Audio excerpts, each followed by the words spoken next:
Les logements à la Buire étaient dans un maillage assez dense.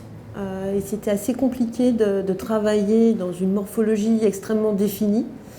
L'atout de ce projet, c'était qu'il était plein sud, face au parc. Donc c'était un atout pour les logements incroyable.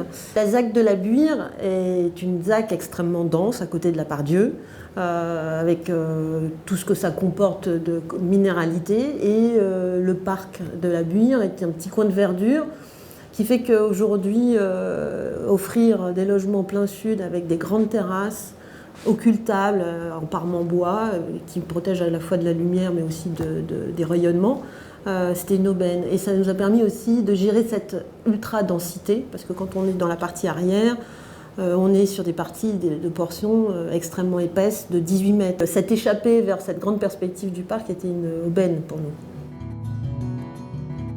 La problématique dans le logement en bois, c'est qu'on ne sait pas faire des grandes hauteurs. Donc c'était un peu une première, l'idée de fabriquer cette peau en bois porteuse. On a créé une façade, une des premières façades de bois sur du R+5. Le bois, c'est un matériau qui a pas mal d'avantages parce que déjà il est isolé, et donc il favorise le calcul thermique. Il a un deuxième avantage, c'est qu'il est léger. Donc en termes de fondation, on a des bâtiments qui sont plus légers, donc moins fondés. On a réussi à faire cette peau en bois, y compris ces balcons en bois assez légers, et qui amènent ce prolongement de façade, puisqu'on recrée des chambres et des pièces, je dirais, intérieures avec ces grands panneaux de bois qui coulissent, et se camouflent sur certains volets fixes. Donc quand ils se déploient, ils arrivent à créer des pièces occultées, des seconds espaces. Et quand ils sont ouverts, ils sont cachés par des grands panneaux fixes.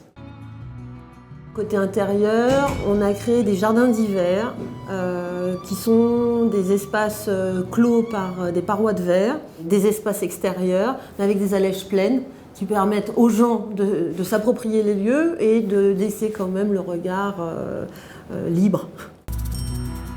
Dans le programme, ce qui est intéressant, c'est que le promoteur a mené à la fois du logement social et du logement en accession, basé sur la même programmation, basé sur les mêmes prestations, et avec une différenciation assez mineure, puisque tous les logements, y compris les logements sociaux, ont des prolongements extérieurs, ont ces fameux balcons occultables.